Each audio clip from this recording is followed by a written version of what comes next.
আসসালামু আলাইকুম, কি অবস্থা ভাই ব্রাদার? আমি নর্থ ইস্টার্ন থেকে সিএম সবুজ বলতেছি। তো আজকে যে বিষয়ে কথা বলবো, কারণ বর্তমানে অনেক ইউটিউবার বলতেছে, মানে অনেক ইউটিউবার বলতেছে যে আপনি নর্থ ইস্টার্নে আসলে কি ভালো হবে কি ভালো হবে না, নর্থ ইস্টার্নে আসা ঠিক হবে, আবার বলে যে নর্থ ইস্টার্নে আসা ঠিক হবে না। তো সেই বিষয় নিয়ে কথা বলবো, কারণ এখন রাত হয়ে গেছে, বাচ্চা 4টা, দেখেন কেমন অন্ধকার হয়ে গেছে, আর আমি এই ছাতা নিয়ে আছি কারণ প্রচুর বৃষ্টি আছে। তো আপনাদের সাথে তারপরও কথা বলবো যে নতুন স্টুডেন্টের বিষয় নিয়ে, যে নতুন স্টুডেন্ট আপনার আসা ঠিক হবে কি ঠিক হবে না সেই বিষয় নিয়ে, এবং বিষয় বিষয় কেমন, বিষয় বর্তমানে কেমন হইতেছে সেই বিষয় নিয়ে কথা বলবো। তাই সবাই পুরো ভিডিওটা কন্টিনিউ করবেন। আর বৃষ্টি আছে, তারপরে ভিডিও মেকিং করতেছি আপনাদের জন্য সন্ধ্যার সময়। তো সর্বপ্রথম চলে আসি যে নর্থ মিশনারিতে আপনার আসা ঠিক হবে কিনা। দেখেন, সবার উদ্দেশ্যে একটা কথা বলি, যারা ইউরোপ আসার আহ, স্বপ্ন দেখেন, যারা ইউরোপ আসবেন এবং তাদের স্বপ্নই ইউরোপ ইউরোপ নিয়ে, তাদের সকল উদ্দেশ্যে একটা কথা বলি।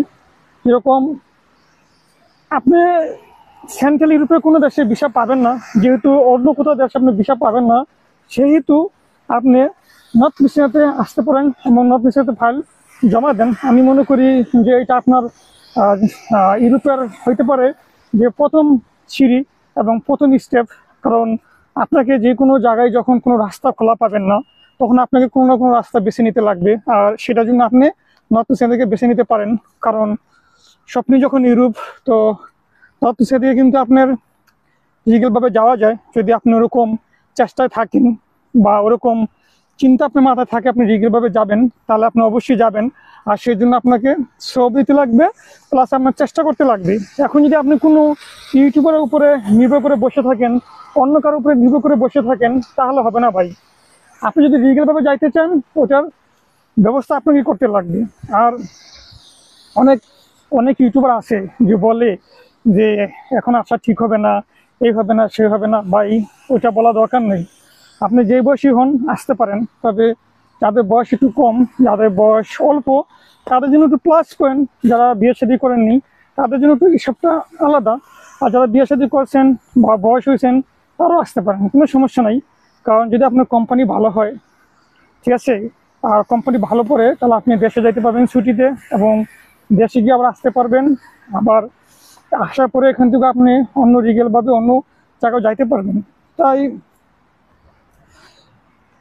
চেষ্টা করবেন সবসময় যে লিগেলভাবে যাওয়ার জন্য এবং বৈধভাবে যাওয়ার জন্য।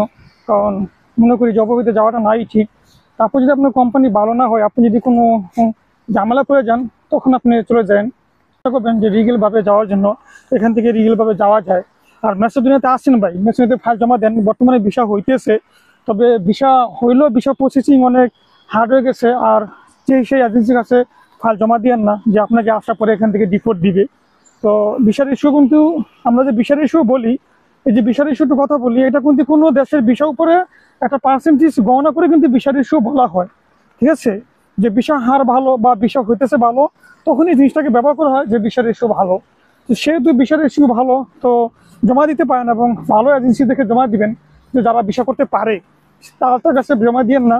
কারণ জমা দিলে হয়তো তারা ভিসা নাও করতে পারে। আর আজ থেকে যারা মোটামুটি 14 মাস 15 মাস যাতে পার হয়ে গেছে, এজেন্সি ভিসা করতে পারেনি, তারা ফাইল তুলে নেন ভাই, তারা ভিসা করতে পারবে না মনে হয় না।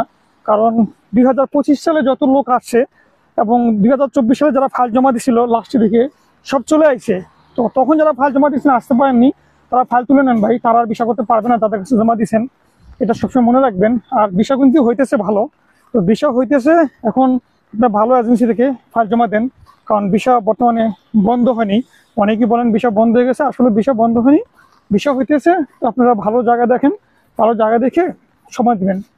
তো এই জন্য আজকে ভিডিওটা করা সবার উদ্দেশ্যে। আশা করি সবাই আমার কথাগুলো বুঝতে পারছেন।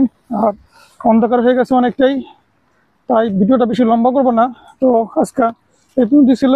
আর চেষ্টা করবেন ভালো এজেন্সিতে জমা দেওয়ার জন্য। আমি আবার বলতেছি, চেষ্টা করবেন ভালো এজেন্সিতে জমা দেওয়ার জন্য, যাতে আপনার বিষয়টা হয়।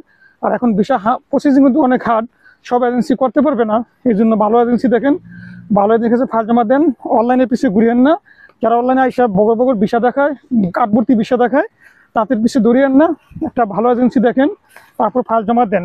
তো বর্তমানে ভিসা হইতেছে, বিষয়ের হার ভালো, তাই সবাই ফাইল জমা দিবেন, যাদের ইচ্ছা ভালো জিনিস থেকে জমা দিন। তো আজকে এই পর্যন্তই, সব ভালো থাকবেন। আসসালামু আলাইকুম।